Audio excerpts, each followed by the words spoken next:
So on to replant payments, this especially pertains to winter wheat, where we have a lot of patchy situations some years when part of the fields will winter kill out.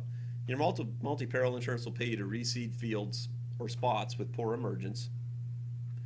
You must have an adjuster look at these spots before reseeding, and they must be over 10 acres or 10% of the unit. The 10% part only applies if you have a little unit. So let's say you have a 40-acre unit and 5 acres of the unit actually dies out in the winter, so we want to go reseed that and qualify for the payment.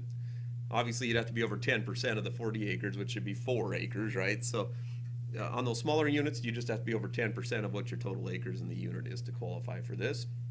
These payments are stacked above your guarantee.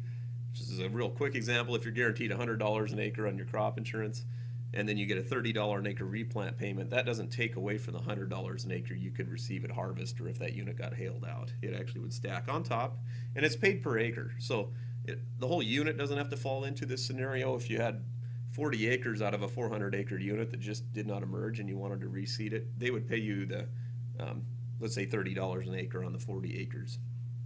And it's paid to the landlord per share as well. So that's where one place where we have a problem. So that oftentimes you guys are the only ones that incur the costs on this, but when they pay the loss out, they're going to split it out per the share on the crop insurance.